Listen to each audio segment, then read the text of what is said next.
There's one inspirational quote that I refer to the most when it comes to discussing my personal management and work style, and the words are from the late and great Dr. Maya Angelou, who said, "I've learned that people will forget what you said, people will forget what you did, but people will never forget how you made them feel."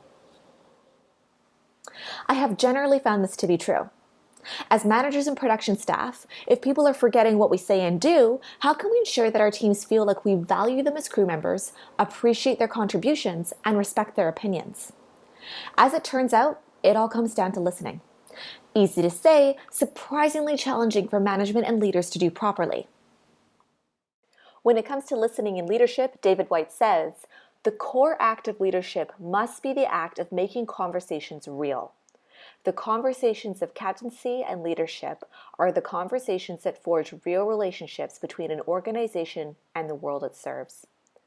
All around these conversations, the world is still proceeding according to mercies other than our own.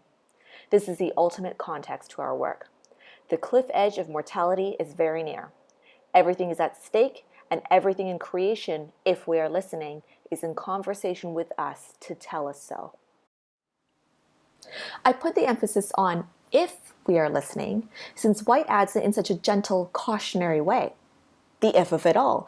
If we are willing, if we are listening specifically, it will unlock the rest of what Whyte is speaking of.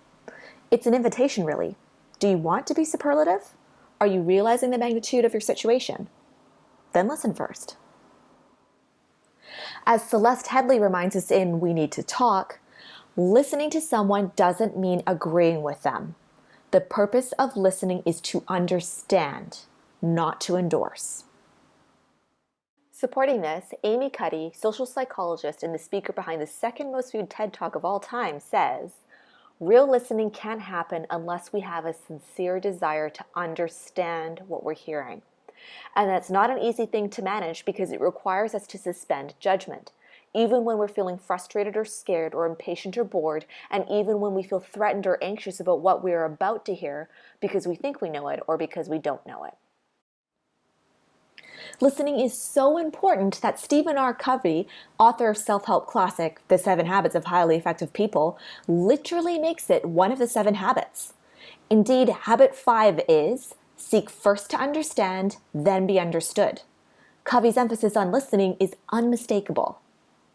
Covey says, "If I were to summarize in one sentence the single most important principle I have learned in the field of interpersonal relations, it would be this: seek first to understand, then to be understood.